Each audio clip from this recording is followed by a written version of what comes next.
ಇನ್ನು ಸಿದ್ಧಾರ್ಥ ಕಾಲೇಜಿನ ಮೇಲೆ ಇಡಿ ದಾಳಿಗೆ ರನ್ಯಾರಾವ್ ಲಿಂಕ್ ಕೊಡ್ತಾ ಇದ್ದಾರೆ ಬಿಜೆಪಿಯವರು. ವಿಪಕ್ಷ ನಾಯಕ ಆರ್ ಅಶೋಕ್ ಅವರು ಗಂಭೀರ ಆರೋಪ ಮಾಡಿದ್ದಾರೆ ಈ ವಿಚಾರದಲ್ಲಿ. ಸಿದ್ಧಾರ್ಥ ಕಾಲೇಜಿನಲ್ಲಿ ರನ್ಯಾ ಹೂಡಿಕೆ ಮಾಡಿರೋದ್ರಿಂದ ಈ ದಾಳಿಯಾಗಿದೆ. ರನ್ಯಾರಾವ್ ಹೂಡಿಕೆ ಬಗ್ಗೆ ಇಡಿ ಅಧಿಕಾರಿಗಳಿಗೆ ಮಾಹಿತಿ ಸಿಕ್ಕಿರಬಹುದು. ಹಾಗಾಗಿ ರನ್ಯಾ ಹೂಡಿಕೆ ಬಗ್ಗೆ ಆರ್ ಅಶೋಕ್ ಅವರು ಅನುಮಾನ ವ್ಯಕ್ತಪಡಿಸಿದ್ದಾರೆ. ಪರಮೇಶ್ವರ್ ಮಾತ್ರವಲ್ಲದೆ ಇನ್ನಷ್ಟು ಮಂದಿ ಜೊತೆ ರನ್ಯಾ ಅವರ ಸಂಪರ್ಕ ಇದೆ. ಆರೋಪ ಸಾಬೀತಾದರೆ ಪರಮೇಶ್ವರ್ ರಾಜೀನಾಮೆ ಕೊಡಬೇಕಾಗುತ್ತೆ ಅಂತ ಅಶೋಕ್ ಅವರು ಆಗ್ರಹಿಸಿದ್ದಾರೆ. ಈಗಾಗಲೇ ರನ್ಯಾರಾವ್ ವಿದೇಶದಿಂದ ಗೋಲ್ಡ್ ಅನ್ನ ತಂದು ಇಡಿ ದಾಳಿ ಸಂಬಂಧಪಟ್ಟಂತೆ ನಮ್ಮ ಜೊತೆ ಮಾತನಾಡೋದಕ್ಕೆ ವಿಪಕ್ಷ ನಾಯಕ ಆರ್ ಅಶೋಕ್ ಅವರು ಇದ್ದಾರೆ. ಸರ್, ಈ ಇಡಿ ದಾಳಿ ಸಂಬಂಧಪಟ್ಟಂತೆ ಒಂದು ರೀತಿಯಲ್ಲಿ ರನ್ಯಾರಾವ್ ಗೋಲ್ಡ್ ಕೇಸ್ನಲ್ಲಿ ಇಕ್ಕಳದಲ್ಲಿ ಈಗ ಇವರು ಪರಮೇಶ್ವರ್ ಅವರು ಸಿಗಾಕೊಂಡಿರೋಂಥ ಆರೋಪ.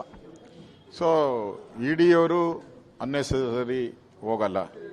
ರನ್ಯಾರಾವ್ ಕೇಸು ಜಗತ್ತಿಗೆ ಗೊತ್ತಿರುವಂಥದ್ದು. ಈಗಾಗಲೇ ರೆಡ್ ಹ್ಯಾಂಡಾಗಿ ಸಿಕ್ಕಾಕೊಂಡಿದ್ದಾರೆ. ಯಾವ್ಯಾವ ರೀತಿ ಚಿನ್ನ ತಂದರು ಅನ್ನೋದು ಕೂಡ ಎಲ್ಲ ಮಾಧ್ಯಮದಲ್ಲೂ ಬಂದಿದೆ. ಬಂದಿರೋ ಚಿನ್ನ ಎಲ್ಲೋಯ್ತು ಅನ್ನೋದು ಇವಾಗ ಭಾಳ ಇಂಪಾರ್ಟೆಂಟ್. ಅದಕ್ಕೆ ಪರಮೇಶ್ವರ್ ಅವ್ರ ಮನೆ ರೈಡ್ ಆಗಿರೋವಂಥದ್ದು, ಅವರ ಇನ್ಸ್ಟಿಟ್ಯೂಷನ್ ರೈಡ್ ಆಗಿರೋವಂಥದ್ದು ನೋಡಿದಿರಿ. ಮತ್ತು ಇದು ಪರಮೇಶ್ವರ್ ಒಬ್ಬರೇ ಅಲ್ಲ, ಈ ಥರದ್ದು ಬೇಕಾದಷ್ಟು ಜನ ಇದ್ದಾರೆ. ಎಲ್ಲರದೂ ಬಯಲಿಗೆ ಬರಬೇಕು. ನಾನು ವಿಧಾನಸೌಧದಲ್ಲೂ ಮಾತಾಡಿದ್ದೀನಿ ಇದ್ರ ಬಗ್ಗೆ. ನಾನು ಈಗಲೂ ಡಿಮ್ಯಾಂಡ್ ಮಾಡ್ತೀನಿ, ಈ ಎಲ್ಲ ತನಿಖೆಯನ್ನು ಪ್ರಾಪರಾಗಿ ಮಾಡಬೇಕು. ಯಾರ್ಯಾರು ತಪ್ಪಿತಸ್ಥಿದ್ದಾರೋ ಅದನ್ನು ಅವ್ರಿಗೆ ಶಿಕ್ಷೆ ಆಗಬೇಕು. BJP ಅದನ್ನು ಡಿಮ್ಯಾಂಡ್ ಮಾಡ್ತೈತೆ.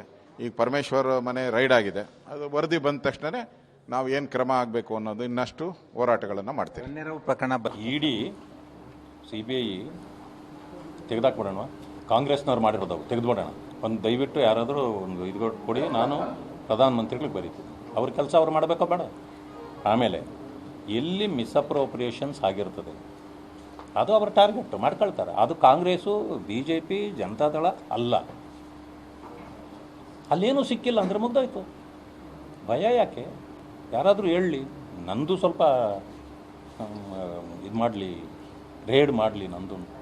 ಅಟ್ಲೀಸ್ಟ್ ನನ್ನ ಹೆಸರು ಒಂದಷ್ಟು ಚೆನ್ನಾಗಿ ಬಂದರೆ ನಾಳೆ ದಿವಸ ಜನ ಅವ್ರ ಮನೆಯಲ್ಲೂ ಏನೋ ಇದೆಯಪ್ಪ, ಅದಕ್ಕೆ ಅವ್ರದ್ದು ರೈಡ್ ಮಾಡಿದ್ದಾರೆ ಅಂತಾದರೂ ಹೆಸರು ಬರಲಿ. ಇಲ್ಲ ಅಂತ ಅದನ್ನೇ ಹೇಳ್ತಿದ್ದೀನಲ್ಲ. See, they are all departments, independently they are working. ಕಾಂಗ್ರೆಸ್ನವ್ರ ಕಾಲದಲ್ಲಿ ಇತ್ತು, ಅವ್ರು ಮಾಡಿದಾಗ ಸರಿ ಇತ್ತು.